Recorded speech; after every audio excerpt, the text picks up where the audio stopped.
सभी साथियों को जय भीम और इनकलाब जिंदाबाद। मेरा नाम हार्दिक है। मैं स्कूल ऑफ लैंग्वेजेस से अभी पीएचडी कर रहा हूँ जर्मन में। साथियों, ऐसे से कुछ ही दूर सेंट्रल लाइब्रेरी आती है और इस सेंट्रल लाइब्रेरी में मेट्रो गेट जैसा एक सर्विलेंस सिस्टम लगाया गया है। वो एक ऐसा सर्विलेंस सिस्टम है जिसमें आपका फेस रिकॉग्नाइज होगा और आपका फेस रिकॉग्नाइज होने के बाद ही आप उसमें एंटर कर पाएंगे, आप तभी लाइब्रेरी में एंटर कर पाएंगे।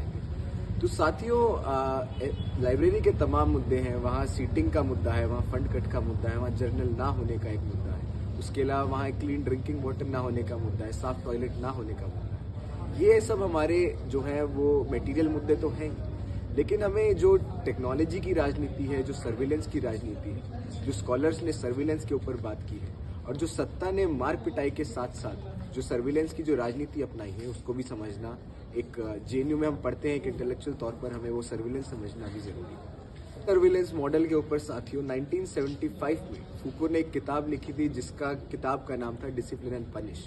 उस डिसिप्लिन एंड पनिश किताब में फूको ने लिखा था कि जो विजिबिलिटी है, विजिबिलिटी इज ए ट्रैप। और उस विजिबिलिटी इज ए ट्रैप में फूको ने कहा था कि जिस तरह से आपको और हमको देखा जाता है, लेकिन हमें ये नहीं पता कि आपको और हमको कोई देख रहा है।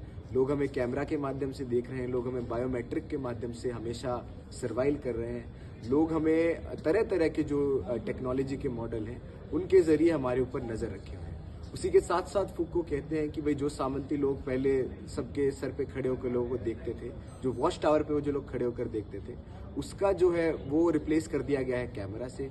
जो डेटा है वो रिप्लेस कर दिया गया है जेल से, और जो जेलर है वहाँ का जो बैटन लेके खड़ा रहता है वो एल्गोरिदम से रिप्लेस कर दिया गया है। तो इसी चीज को साथियों हमें समझना जरूरी है कि जो कॉर्पोरेट ऑफिसेज में जो एम्प्लॉयज के ऊपर, वर्कर्स के ऊपर जो टेक्नोलॉजी लगाई जाती है, हर क्षण हर मिनट उनके ऊपर नजर रखी जाती है कि किस मिनट वो क्या काम कर रहा है, और वो गलती से कोई मिनट ना चुरा ले अपने 8 घंटे के काम के अंदर, गलती से अपना वो ध्यान ना रख ले। यही जो काम का, कैपिटलिज्म का, प्राइवेटाइजेशन का मॉडल है, यही हमारी लाइब्रेरी में लेके आया जा रहा है। साथियों, यही जो प्राइवेट और कॉर्पोरेट जो राजनीति है जिसके तहत सर्विलेंस मॉडल रखते हैं, इसी को हमें समझना होगा कि जो कॉर्पोरेट में लोगों के ऊपर लगाया जाता है वो स्टूडेंट के ऊपर लगाया जा रहा है।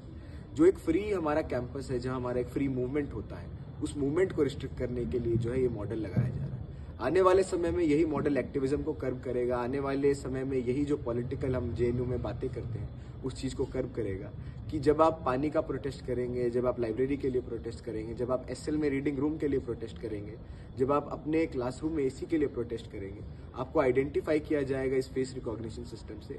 फिर आपका लाइब्रेरी का एक्सेस रोका जाएगा, आप जो कार्ड वहां पर दिखाएंगे उसको ब्लॉक किया जाएगा। तो इसी तरह की जो राजनीति है वो टेक्नोक्रेसी में, सर्विलेंस में होती है। कुछ दिन बाद ये मॉडल भी आएगा कि एसएल का जो छात्र है वो ट्रिपल एस नहीं जा सकता, ट्रिपल एस का जो छात्र है वो एसआईएस नहीं जा सकता। तो ये जो टेक्नोलॉजी हम देखेंगे बहुत ही बढ़ चढ़ के हम प्राइवेट यूनिवर्सिटीज में देखते हैं। अशोका जिंदल में एक एचडीएफसी नाम की लाइब्रेरी है। जिंदल में आप देखेंगे हर कोने पे, पैक खाने के अलावा हर कोने पे आप देखेंगे कि कैमरा लगा हुआ है और सबका मूवमेंट वहां पर नापा जाता है। तो जब हम एक ह्यूमनिस्टिक टेंडेंसी की बात करते हैं, जब हम एक मानवता की बात करते हैं, तो जो सर्विलेंस की टेक्नोलॉजी है वो मानवता को रिड्यूस कर देती है। वो बस हमें एक डाटा की तरह देखती है। और साथियों, जो डाटा रिकॉर्ड होता है, हमने मोदी सरकार के अंदर देखा है किस तरह से डाटा बाहर बेचा गया है। यूआईडीआई जो ऑर्गेनाइजेशन आधार कार्ड बनाती है, 80 करोड़ लोगों का डाटा वहां से लीक हुआ और बहुत सा डाटा बेचा भी गया। तो हम ये देख रहे हैं कि हमारा डाटा कितना सेफ है, जो लोग हमारा डेटा कलेक्ट करते हैं उनके पास। साथ ही साथ आने वाले समय में सभी साथियों से ये अनुरोध करना चाहूंगा कि लाइब्रेरी में जो सीटिंग का जो कमी है, जो 1100 जो लाइब्रेरियन सीट बोलती है, वहाँ 1100 कोई सीट नहीं है। लाइब्रेरी में सिर्फ 800 सीट है और वो भी नीचे वाले फ्लोर पे। ऊपर वाले फ्लोर सभी बंद रहते हैं, वो उनको मिला के 1100 बताती है। तो जिस यूनिवर्सिटी में 8 से 9000 छात्र पढ़ते हैं वहाँ सिर्फ 800 सीट किस लिए है? जो 40 लाख का जो ये बोलते हैं कि हमने ये सर्विलेंस सिस्टम लगाया है, इसके अंदर हमें पता चलता है कि भाई ये 40 लाख का सिस्टम नहीं है, इसके अंदर बहुत बड़ा करप्शन हुआ है, बहुत बड़ा गबन हुआ है। आप एक छत तो ठीक नहीं करा सकते हैं। 3 महीने पहले छत गिरी थी लाइब्रेरी के अंदर, आपने वो ठीक कराने के बजाय ऐसा सिस्टम वहां लाके खड़ा किया है जहां छात्र लाइन में लगे रहते हैं और उनको एंट्री नहीं मिलती है। आने वाले समय में ये और भी छात्रों के लिए दमनकारी साबित होगा। तो सभी से अनुरोध है डीएसएफ की तरफ से कि आने वाले समय में ऐसा मूवमेंट खड़ा किया जाएगा जो कि सर्विलेंस मॉडल के खिलाफ होगा, जो इस मेट्रो गेट को उखाड़ फेंकेगा और एसएल का और तमाम पूरे जेएनयू यूनिवर्सिटी का एक एक छात्र, एसएल सबसे बड़ा स्कूल है और सबसे ज़्यादा लोग डेटा के हिसाब से उसके हिसाब से सबसे ज़्यादा लोग लाइब्रेरी में जाते हैं, वहाँ जाकर पढ़ते हैं, अपना काम करते हैं। एसएल का छात्र और तमाम जेएनयू का छात्र इंश्योर करेगा कि हमारे ऊपर ये टेक्नोलॉजी का दमनकारी प्रभाव हमारे ऊपर ना पड़े और इन मेट्रो गेट को हमारी लाइब्रेरी से उखाड़ कर फेंका जाए। वही मेट्रो गेट जो हमारी और आपकी बिना कंसल्टेशन के वहाँ पर लगाए गए हैं, जिसमें हमारा और आपका कोई मत नहीं लिया गया है। क्योंकि यूनिवर्सिटी साथियों स्टूडेंट से बनता है, यूनिवर्सिटी एडमिनिस्ट्रेशन रूल रेगुलेशन से नहीं बनता। वो वहाँ की बातचीत से, वो वहाँ के डिबेट डिसेंट से, जिसके लिए जेएनयू हमेशा जाना गया है, उस चीज़ से बनता है। और ये उसी चीज़ को ख़त्म करने की एक साजिश है। और उसके अलावा जो लाइब्रेरी में सीटिंग है, लाइब्रेरी में जो वॉशरूम का फैसिलिटी बर्बाद हुआ है, लाइब्रेरी में जो जर्नल नहीं है, लाइब्रेरी में हम देखेंगे साफ पानी का सुविधा नहीं है।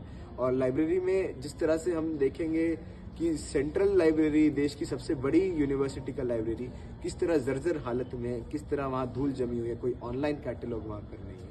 इस चीज़ के खिलाफ भी पुरजोर तरीके से हम लड़ाई लड़ेंगे और सभी छात्रों से अनुरोध है हमारी इस लड़ाई में जुड़े। और यूनियन भी इस बात का पुरजोर ख्याल रखेगा कि आने वाले समय में एक मूवमेंट बनाया जाए और जो हमारा सेफ स्पेस है, जो हमारा एक फ्री स्पेस है यूनिवर्सिटी का, उसको बरकरार रखा जाए। और एडमिन के इन काले कानून, इन काली पॉलिसी, इन काली टेक्नोलॉजी के खिलाफ हमेशा संघर्ष जारी रहेगा। इसी के साथ मैं अपनी बात खत्म करूंगा। मेरा नाम हार्दिक, स्कूल ऑफ लैंग्वेजेस से मैं डीएसएफ का एक्टिविस्ट हूँ। जय भीम और इनकलाब जिंदाबाद।